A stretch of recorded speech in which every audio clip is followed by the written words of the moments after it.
ഒരു വലിയ വാർത്ത തന്നെയാണ് പഞ്ചാബിൽ നിന്ന് എത്തുന്നത്. പഞ്ചാബിലെ ഒരു ഗ്രാമം ഫാങ്തോലി എന്ന് പറയുന്ന ഗ്രാമം സൈന്യം വളഞ്ഞിരിക്കുന്നു. സൈന്യം വലിയൊരു ഓപ്പറേഷൻ സ്റ്റാർട്ട് ചെയ്തിരിക്കുന്നു എന്നുള്ളതാണ് ഏറ്റവും പുതിയ വിവരം.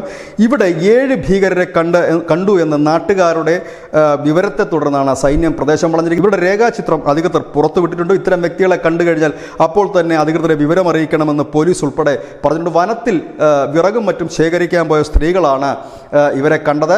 ഇവരെ കണ്ടതിന് ശേഷം ഇതിൽ ചിലർ ഈ സ്ത്രീകളോട് വന്ന് വെള്ളം ആവശ്യപ്പെടുകയുണ്ടായി. കാട്ടിനുള്ളിൽ ഇടയ്ക്ക് വെടിയുച്ച കേട്ടതായിട്ടും ചില ഗ്രാമവാസികൾ പറയുന്നുണ്ട്.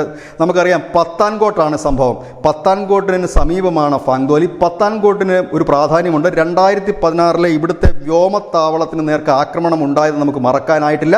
അതിനടുത്തുള്ള ഫാങ്തോലി ഗ്രാമത്തിലെ വനപ്രദേശത്താണ് 7ഓളം ഭീകരരുണ്ടെന്ന് ഇപ്പോൾ വിവരം ലഭിച്ചിരിക്കുന്നത്. സാധാരണ ഈ അടുത്ത സമയത്തൊക്കെ കാശ്മീരിലെ ഭീകര വിളയാട്ടമായിരുന്നു വാർത്തയെങ്കിൽ ഇപ്പോൾ പഞ്ചാബിൽ നിന്നാണ് ഈ വാർത്ത എത്തുന്നത്. പത്താൻകോട്ടിൽ നിന്നാണ് ആ വാർത്ത എത്തുന്നത്.